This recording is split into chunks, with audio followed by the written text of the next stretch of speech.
All right, I'm done. All right. Welcome to episode 22 of the Small Talk Podcast with the Smallegan Real Estate team. Today we're here with Deb Oliviara, owner of FemPro Business Society and more businesses that I'm sure we'll dive into later. Welcome to the podcast today, Deb. Thank you for having me. Yeah. So what is FemPro Business Society? It is a group of women in business. We are also known as GR Boss Babes. I've seen that. Okay, that's more familiar. Yeah, okay. So FemPro Business Society is GR Boss Babes. Wow. So GR Boss Babes is this group of entrepreneur women or leaders in business, a place that we believe in community over competition, and we're all there to help each other in business grow as a person and grow our businesses. Someone who is farther along in business to be able to pass back that baton and help someone else come up with them. Sure. I'm sure it's, you are the product of the 5 people you're around most. And if you're around other people and businesses that you can learn from, I'm sure that brings everybody up, right? Yeah, absolutely. So where would somebody sign up or learn about your organization? By going to femprosociety.com. So we also offer courses in there to help along with that whole growth process as entrepreneurs, because I definitely believe in that we should continue growing and learning more. So we have courses in there on top of the group. So you can join the group from the website. And then we also have like a shop in there for different business templates to make things a little bit easier. Okay. So what was your inspiration to start FemPro Society? That's actually the funny part. It was made by an accident. Oh, well, sometimes the good things are, right? Yeah. So about 4 or 5 years ago, it started off as just this Galentine's brunch that was going to be a one-off event, right? And then myself and one other person were the ones that was putting on this event. We kept being told over and over and over again that this needed to become a thing. And we're like, well, it's not a thing. So we were both business owners. So we made it into a thing, which is where the GR Boss Babes Facebook group came from. And it just kind of really took off and grew from there over the last 4 or 5 years. Okay. So what would be your businesses that you've started or the thing that where you make your money? Ooh, good question. So I am a business coach.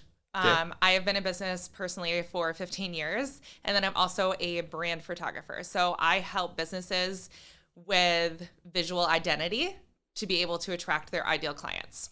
So I kind of meshed the two lives of I absolutely love business and coaching, and then I also have been doing photography since I was 11. Okay. So most of my life. And so I combined those two under deboliviara.com.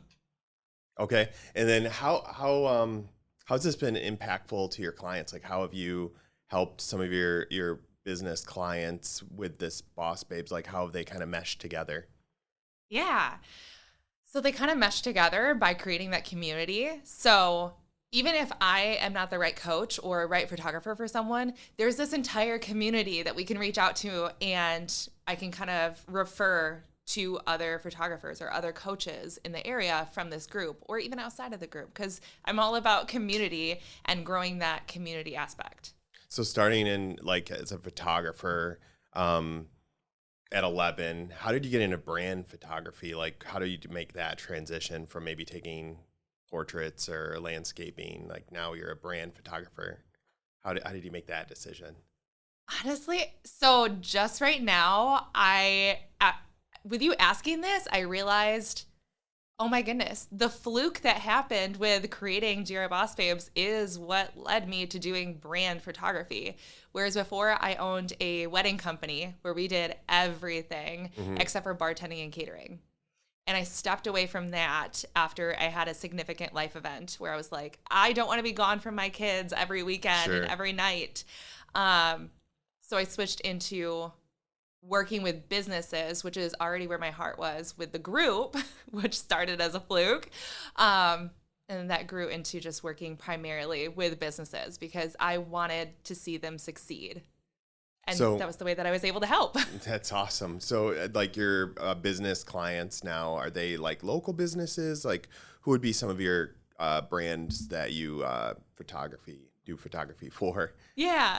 So as of right now, all of my clients have been around the West Michigan, primarily Grand Rapids area because like this is home. So most of my clients come from the Grand Rapids surrounding area, whether that's photography or with coaching. Okay. So brand photography, are you taking pictures of like things are selling, or what types of photography are you doing? So I will sit down with a company, either the owner or whoever is managing the marketing area of that business. Sit down and talk to them about where is your business right now and where is it that you want to go? So this is kind of where the coaching also comes in. Yeah, kind of all together. Yeah, I'm not just a photographer. I want to know where your business is at right now visually and goals-wise, where you're going. Like what promos do you have coming up? What events? And then we're going to make sure that photo shoot is going to cover all those things for the next 3 months, 6 months, 12 months.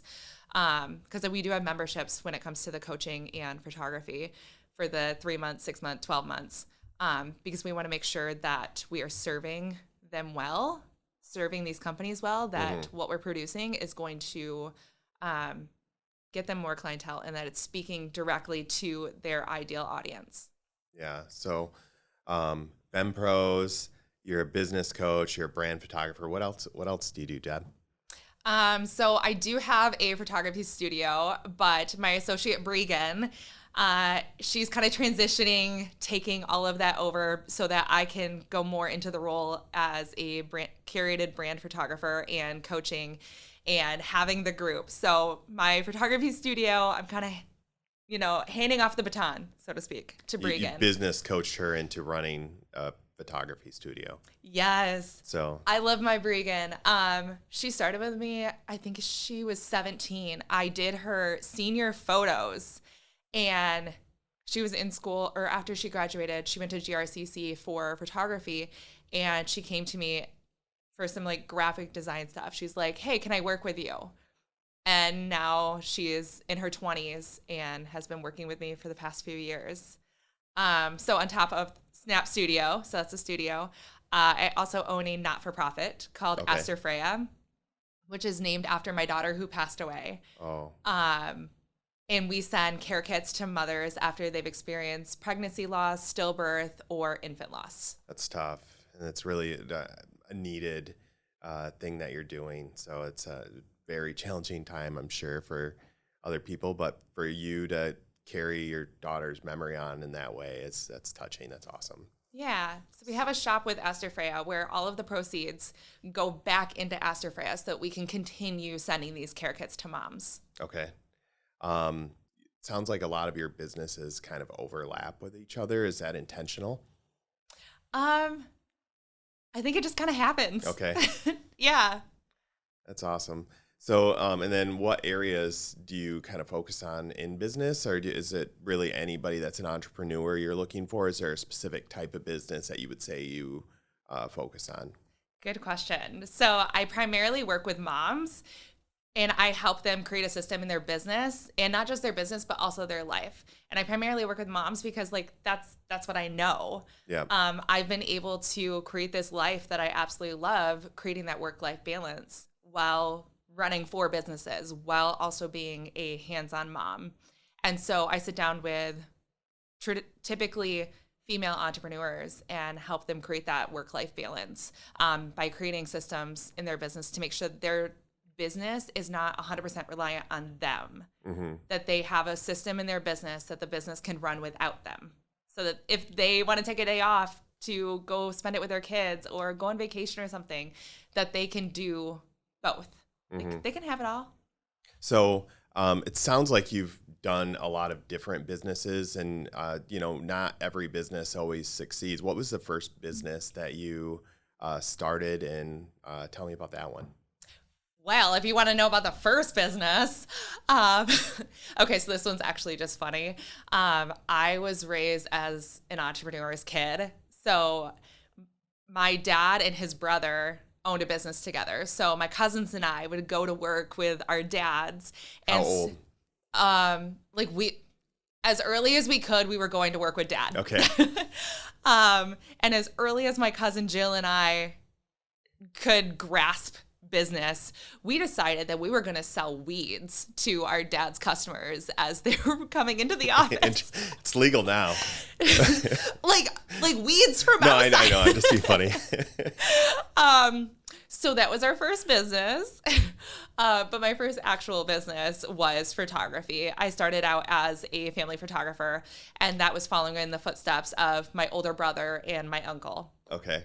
My first business, actually, I bought 16 gumball machines from my uncle that didn't want them anymore. They were a mess, but bought 16 gumball machines. I think we ended up making 6 or 7 good functioning gumball machines. Then I found businesses to place them in, and it worked out until someone would call and say my quarters jammed in there, and I had to ask my mom to give me a ride up to the the bowling alley to fix a gumball machine. So that's awesome. I think that starting at a young age and getting that kind of going, it will lead to like future like excitement about building a business. Do you do that with your kids now? Do you kind of involve them in your business? Absolutely. It was the reason why I wanted to become an entrepreneur is because I saw the flexibility that it gave my dad growing up. Like I had the opportunity growing up that I could go to work with dad, or, he could leave in the middle of the day. I was also a homeschool kid. Yeah. He could leave in the middle of the day and take me out to lunch. Like he was able to be there and be involved. And I knew from kind of a young age that I wanted to have the same for my kids someday. And thankfully I've been able to do exactly that. Like my daughter, both of them, I have a 1-year-old and a 6-year-old. Both of them by 2 weeks old, they were coming to the studio or to the office with mom. They hit that toddler age where they can't really come to the office with mom so much. Yeah. But my daughter is now 6, almost 7. And so she's starting to come back again, and she absolutely loves it. Like she doesn't like that mom works while she's at school because she feels like she's missing out on fun. Because she just wants to come. Yeah, she just wants to come to work with mom. Yeah. So like with me, I don't think my kids realize how lucky they have it a lot of times.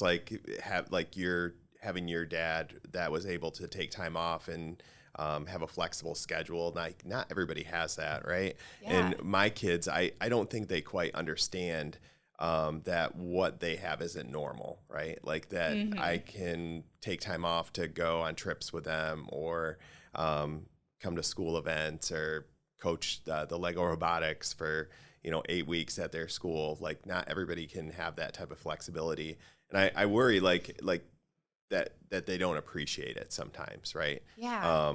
So it's a weird kind of dynamic, and how to explain that to your kids in a way that they know how lucky they have it without taking it for granted at the same time. Yeah. Yeah. That's something that I would say they'll probably notice it when they get older. That they'll look back and be like, oh, like I see all that dad was like able to be there for. Like that's rare. Yeah.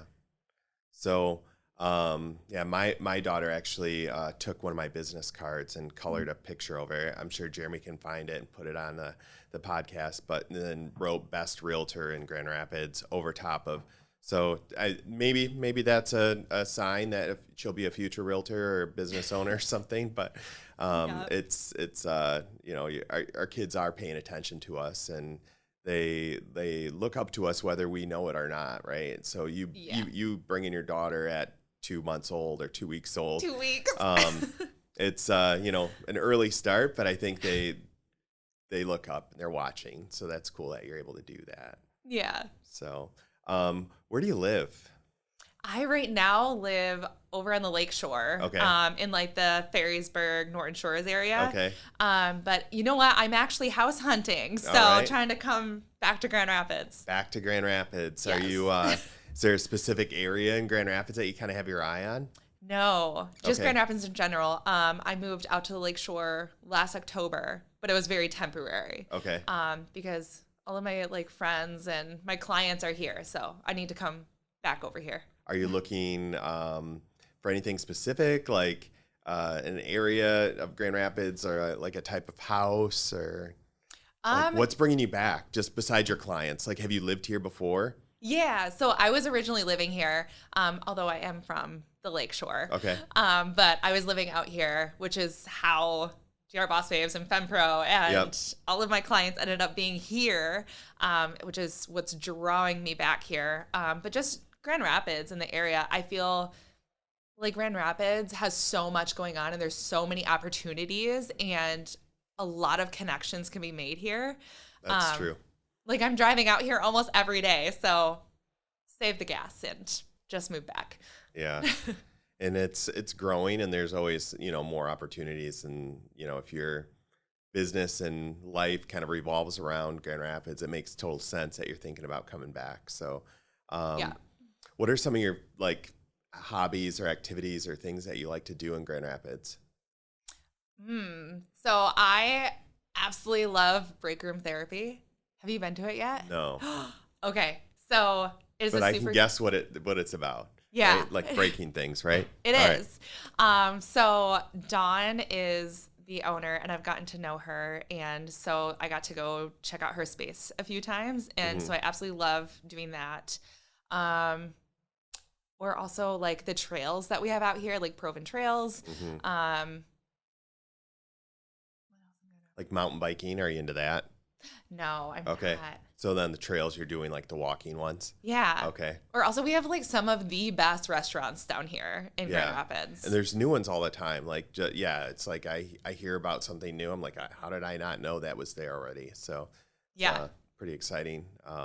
That's what I think I love about Grand Rapids is that there's so many experiences that you can have here. Yeah. So the World of Winter, that's getting ready to open back up in downtown Grand Rapids. And I remember last year, I don't know if you checked it out, but they had like a giant inflatable rabbit. It was like art decoration stuff and all downtown in front of Gerald R. Ford and on the Blue Bridge. They put out all types of like interactive art. And I'm excited for that to kind of start back up. And I'm a big Griffins fan too. So just going to games and stuff like that. Grand Rapids has a lot to offer for sure. Or the zoo. Like I frequent the zoo a lot. I haven't been there in a long time. Yeah. Like with my girls as like young as they are, we love going to the zoo and actually like remembering the animals' names. And then, so it's kind of this cool thing to be able to keep going back and like, oh yeah, we remember that bird or whichever animal it is.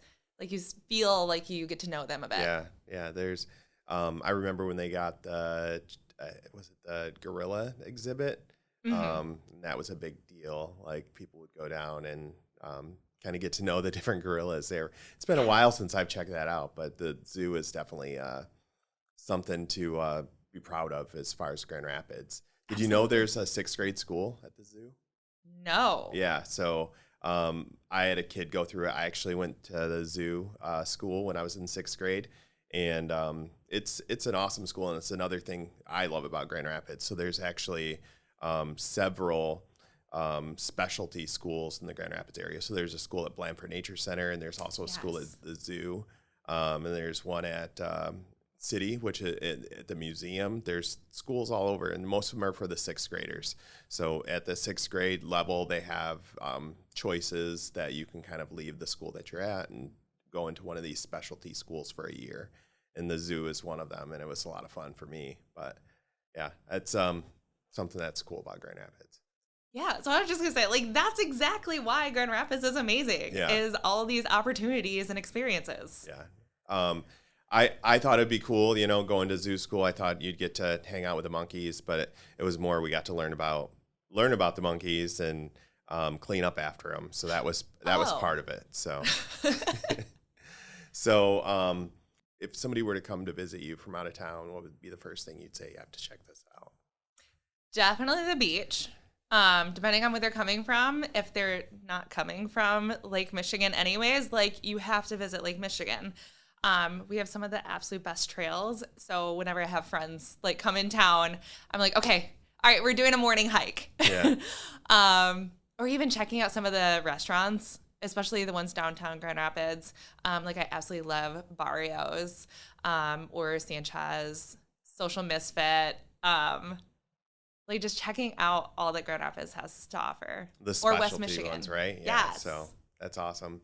So you have all these businesses and social life and 2 daughters, right? Yeah. How do you maintain like a healthy work-life balance? Like how do you create like a time for everything? So it's being very intentional. So this is actually what I coach on. All right. So really good I'm gonna question. Get a lesson here. Right. It is being very intentional about where I'm spending my time. It means that my business is the tool that gets me the life that I want. So here's the life that I want, and being very clear about that. And my business is the tool that gets me there. So being able to live intentionally, and that means making bucket lists with my daughter, at least my 6-year-old at this point, because she's old enough to make a bucket list for every single season and the things that we want to do, like the fun things around the area. But also on top of living intentionally, it is creating this ecosystem. So having the team put in place for your business and your life. So that means having, maybe you have a nanny for your kids or babysitter, someone who is helping with them during the times that you're working, or when it comes to your business. Like having the right team in place is what is able to help you create that work-life balance. Like I know personally, there are so many times that I call on, my Bregan that I mentioned earlier, and I'm like, hey Bregan, I need you to take this task, this one, and this one to get it off my plate. And that frees up my time so that I am able to go spend that time with my daughters.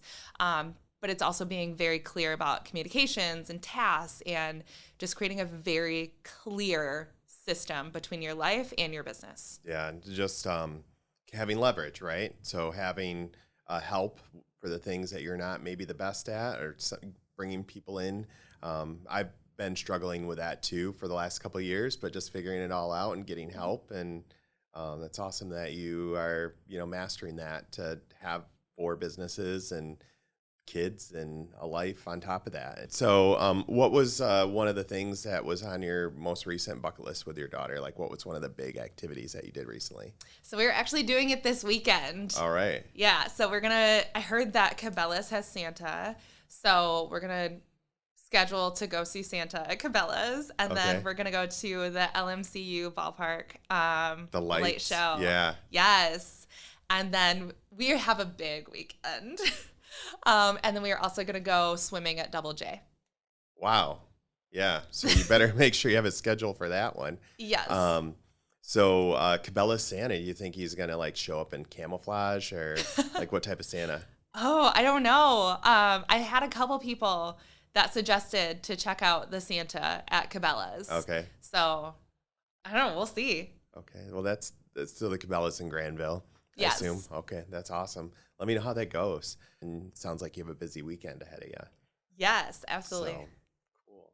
So you have a podcast, right? I do. And you're going to be a guest on it. I'm excited. So Yeah. what type of content are we talking about? Are we talking about Legos? I'm into Legos. I mean, we can definitely talk about Legos. So I have 2 podcasts. One is just kind of natural conversations with business owners. And that one is FemPro. So the name of it is FemPro Women in Business. Sure. But we welcome everyone in because we all have knowledge and we all bring something to the table. And then I also have a podcast called She's Killing It, which is Secrets of Serial Entrepreneurship. And that one I do with Alicia Shoemaker. She owns Flamingo Marketing Agency. Okay. And are you actually sharing secrets, or is this stuff that like everybody would know, or whose secrets are these? So it is our own experiences. That's awesome. As serial entrepreneurs. She has owned multiple businesses. We've hit points, because I've owned multiple businesses, and you hit a point where sometimes it's the decision to close a business. And so we talk very candidly about our entire experience and past business partners that didn't really work out, kind of so we can share our experience and some of the pain points so that someone else doesn't have to do the same thing or go through the same things. but then also ways that they can do it themselves. Okay. So once you create the system, you can duplicate it. It makes it so much easier. Yeah, learning from others' mistakes, right? Yeah. Yeah, don't reinvent the wheel. Don't do it. So speaking of that, let's say somebody's thinking about starting a podcast. What would be tips that you would have for someone thinking about doing that? When I first wanted to start my podcast, and I don't know about you, I went to Google and I felt super overwhelmed, and I'm like, I don't know what the heck I'm doing. So yeah. I just started very simply. I use Anchor. Like, that's the platform that I have for like publishing my podcast. And then I record on a good mic. Make sure that you have a space that is free of like echoes and a lot of noise, and then record with your computer. Okay. And it's just that easy. Yeah. I mean, that's like the most basic that you can get. Okay. So yeah, like when I got started, I needed all the equipment and everything. And I think Google was a good reference for me too. But I know a lot of people start with a lot less than what we had getting started. And it sounds like, it's definitely possible, right? You got 2 podcasts now going, and you didn't know anything kind of before getting started. You just kind of did it on your own, right? So yes, I am very much a believer of it doesn't have to be perfect. You just have to start. And so my podcast is like prime example of that. At least the first one. She's killing it. That's a whole production. But the FemPro Women in Business podcast is very much I want to do a podcast. Cool. What's the simplest way we can do it? And just do the thing. Yeah. Didn't have to be perfect. Gary Vee talks about his first podcast, right? Yeah. And his first like YouTube videos and how terrible they were. And he's gone back and looked at them and kind of compared them to what he's doing today. Have you done that? No, I haven't yet. It makes me nervous. Yeah. I've thought of it. I haven't done it because that makes me nervous. I will at some point. Yeah. I could see how it can make somebody nervous, but it's growth is important. And I think the more you do something, the better you get at it. And how many episodes do you have of your FemPro podcast now? Do you know? We are around 30. 30. Awesome. And She's Killing It about the same or less? So we have Is that newer? 10 episodes on the first season of She's Killing It, and we are in production for season 2. Production. That sounds serious. It is. Okay. It is a whole thing. Like there is an outline. We're very intentional about doing that one. A project that was supposed to be 3 months ended up taking us an entire year because we're like, we want to do this right. Yeah. Like we wanted to make sure, because with what we were talking about, the secrets behind being a serial entrepreneur, we had to be on our game when we were recording that. So if we weren't feeling it the day that we were supposed to record, we pushed it off and didn't record that day. We waited until we were feeling up to it again. So it ended up taking a year to record. That's awesome. But you got it done. We got it done. You got plans for season 2 already? Yes. Awesome. So if you could go back to your 18-year-old self and give yourself advice that you would have today, what would you say to that person? 18-year-old Deb. So 18-year-old Deb would have been a year in business already. I graduated a year early from high school so that I could start my first business. I would tell her just keep going at it. Like, don't give up. There were so many times that I wanted to listen to society, which was saying, you have to go to college if you want to be successful. Even though I knew in the back of my head where I was like, yeah, I don't know. I think I can do it without it. Mm-hmm. I did the whole college thing. But I would definitely tell her, just listen to your gut and just keep pushing forward. Didn't 18-year-old Deb know that? I did. It's that I didn't trust listening to myself yet. Okay. Well, it's definitely impressive what you've accomplished and the audience that you have in such a short time. So is there any questions that maybe we didn't go through that you wish I would have asked? I don't think so. I think we covered like everything. Yeah. I really appreciate you coming in today, Deb, and it was really great to know you. How could somebody get in touch with you if they wanted to go through business coaching or maybe learn from you as a female entrepreneur? The two best ways would be FemProSociety.com or Deb Oliviara.com. It was really great to get to know you and hear about your story and how you've helped people. And thanks so much for sharing that and coming in today and sharing it with us. Well, thank you so much for having me. I appreciate it.